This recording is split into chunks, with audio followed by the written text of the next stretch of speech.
Salut la famille, j'espère que vous portez tous bien. Alors, ici un bon moment, nous avons vu ce qui se passe, les différents postes de Azega et puis Getovi. Et là, on peut sentir une certaine chose, un certain conflit silencieux. Oui, si on peut le dire ainsi, hein. J'espère quand même que ça peut exagérer, mais on sent quand même une adversité. Ouais, j'espère que c'est le mot. Donc voilà. Beaucoup devaient se prononcer sur le sujet parce que la plupart des temps, quand des trucs se passent comme ça, on peut voir nos chers blogueurs comme Raoul Leblanc qui mettent leur bouche dedans. Mais vous allez remarquer que dans cette histoire de Azega et puis Getovi, les punchlines qui sont en train d'être lancées et tout, Raoul n'a pas décidé de se prononcer. Raoul ne sait pas prononcer. Rodako ne sait pas prononcer. Personne d'entre eux. Alors, ça vous pose, ou bien vous devez vous poser des questions. Voilà Raoul qui fait une sortie là-dessus, et là, il casse tout, il brise tout. Regardez et vous allez comprendre. On revient pour décortiquer. Ah, mais attends. Il t'a dit Getovi, n'est pas si. Getovi. Va. Mbere. Miku, aurait tivenya. Vous savez, il y a 2 menus alors. Buzz Miledio, que Miledio là va sortir. T'as vu? Il y a les miens, c'est mi non le téléphone mi a bien quoi. Ah, c'est il y a 2 menus non, c'est Buzz le Dio, encore le Dio. Buzz le Dio, encore le Dio. Il y a 2 menus non, c'est comment. Donc, au quinto mi ouais quoi. C'est comment. Au dinto dans t'es si live de matin jusqu'au soir. Au réussite, mi qui vient quoi. C'est comme même déjà beaucoup. Donc, que même pas parler. Sinon le quoi c'est mis là bas nous mais le quoi et tant que de aller au bas on n'a pas ce temps. C'est comme on n'a pas ce temps. Donc on t'aurait cas ouais et tiens toi le doigt tu n'as rien vers bien ouais ouais na ouais ouais. Et voilà, vous avez écouté ses propos. Pourquoi est-ce que c'est dit qu'il a gâché tout, ou bien il gâche tout? Ça peut toutefois être un buzz. Rien ne confirme. Hein. En tout cas, moi, même ici, je ne sais pas si c'est réellement un buzz ou bien c'est un truc réel qui se passe vraiment entre eux. Du coup, s'il arrivait que c'est un buzz, c'est que actuellement Raoul a tout gâché parce que si eux, ils ne vont pas se prononcer sur le sujet, qui va alors se prononcer pour que ça donne autant de buzz pour que finalement, il fasse une sortie pour clarifier les choses et ça va vraiment choquer les gens. Bah, si les gens comme Raoul ne le font pas, c'est que le buzz va flopper. En tout cas, je ne sais pas, je ne sais pas si c'est vraiment le cas. Mais bon, que pensez-vous vous autres? Laissez-moi vos avis dans les commentaires. Moi, je n'ai donné que mon avis à moi. Du coup, on continue avec cette vidéo de Donny TV qui explique sa triste situation. Ouais, franchement, c'est un peu choc, c'est un peu touchant. Vous allez écouter et vous allez me dire ce que vous en pensez parce que vraiment, c'est touchant vraiment. Bon visionnage. Donc, il m'a 1000 fois interdit, mais vu que moi-même, j'ai quand même un cœur dur, sans hésiter, j'ai commencé toujours pas faire mes trucs. Et un jour, on était parti à l'école comme ça, j'ai retrouvé l'habillage d'une télé cassée, je peux dire. J'ai pris, moi je sais pas ce qui m'a poussé à prendre la télé. J'ai pris comme ça, je suis allé dans l'ancêtre. Et voilà, d'un coup, en même temps, il y a une camarade de classe qui était rentrée aussi. Et je lui ai demandé humblement de me filmer si possible. Et dans ça, elle m'a filmé, j'ai fait la vidéo. Ensuite, il y avait un petit problème au Sénégal, je pense, dans l'ex-président du Sénégal. Là. Il y avait un truc comme ça. Donc, j'ai fait la vidéo, j'ai fait ça comme le journal. J'avais même pas posté. J'ai gardé ça dans mon téléphone parce que je voyais même pas l'importance de la vidéo que j'ai faite. J'ai gardé ça tranquillement comme ça. Et un jour, on était reparti encore à l'école pour faire les révisions. Et je me suis dit, je vais poster la vidéo, voir. C'est dans ça que j'ai balancé la vidéo.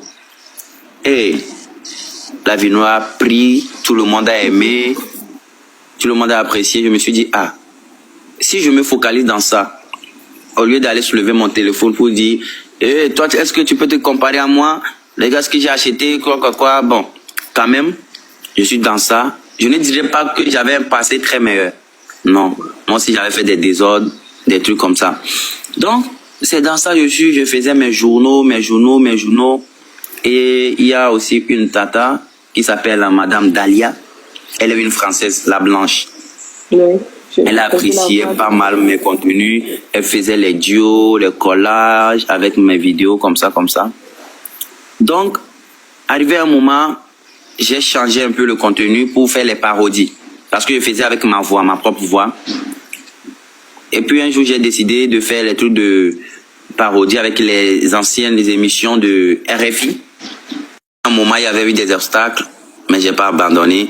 C'est dans ça, quand je commençais pas à évoluer, même j'ai terminé mes études au collège, je suis allé au lycée, de lycée à l'université. Et c'est dans ça, j'avais même perdu mes parents. Comme j'ai coupé en même temps, je voulais même pas aller en arrière. Et c'est dans ça, mon oncle qui me restait après le départ de mes parents. Et lui aussi, il a rendu l'âme. Donc j'étais un peu triste. J'avais décidé même de ne plus faire les vidéos. J'avais même déconnecté le TikTok. J'étais comme ça, tranquille. Je faisais même plus les vidéos. Mais après l'enterrement de mon oncle, je me suis dit, ah, bon, c'est la vie. C'est Dieu qui donne, c'est Dieu qui reprend. Parce que c'est déjà un choc pour moi, parce que j'avais déjà perdu les gens qui m'ont mis au monde. Et la personne aussi qui a accepté me nourrir, lui aussi, il est parti dans ça. Et je peux dire, depuis ce jour, quand j'ai perdu mon oncle, je peux dire que tout a changé. Genre, les vidéos, je ne dirais pas que la mort, c'est quelque chose qui peut ouvrir la porte, mais depuis la mort de mon oncle, je sais pas. Si Dieu m'observait déjà, c'est dans ça, je peux dire que je commence par avoir des petits contrats, les trucs comme ça. Donc, j'étais toujours dans mon domaine de journalisme. Donc, pour couper court en même temps, et c'est dans ça, Monsieur Bovan, le TikToker Bovan, tout le monde le connaît, celui qui a organisé House of Talent. On faisait les matchs, on faisait des trucs. Donc, il avait déjà organisé les House of Talent, des éditions passées, il faisait avec des personnes random, genre, il passe le communiqué. Toi qui es intéressé, tu l'écris, tu choisis. Il faisait ça. Et c'est dans ça aussi, dans 2025, il nous a écrit qu'il va faire pour les spéciales célébrités, les gens qui sont un peu connus déjà sur les réseaux. Bon, il m'a dit ça en live, de lui déposer mon numéro. C'est hésité moi si je lui ai donné le numéro. Et il est parti encore faire les vidéos pour dire si c'est possible qu'il va choisir Donny TV comme représentant du Togo. Oui, il y a pas mal de Togolais qui m'appréciaient. Beaucoup d'hommes disaient que c'est Donny, on veut Donny, était bien placé. Nous voici donc à la fin de cette vidéo. J'espère qu'elle vous a plu. Dans un début, nous avons vu Raoul Leblanc qui s'est prononcé sur ce qui se passe entre Azega Writing et puis Ghettovi. Ouais, comme je l'ai dit, il y a une certaine rivalité, ou bien, je ne sais même pas quel mot mettre là-bas. Il y a un certain clash silencieux, voilà, entre les deux.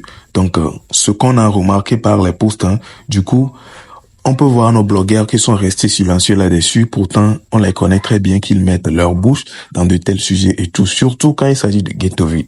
Mais bizarrement, ils sont restés silencieux, ce qui veut dire que ils ont senti quelque chose. Voilà Raoul qui sort et dit que Ghettovi se détrompe, que lui ne va pas mettre sa bouche dans cette affaire-là, parce que il ne voit pas l'intérêt dedans, quoi. C'est comme s'il est en train de leur donner ce qu'ils veulent. Donc voilà. Et par la suite, vous avez vu Donny TV en live qui expliquait un peu sa situation du passé et tout. Voilà, j'espère que ça vous a dit quelque chose. Dites-moi ce que vous en pensez dans les commentaires et je vous donne rendez-vous pour une prochaine vidéo. D'ici là, portez-vous bien et à la prochaine. Ciao.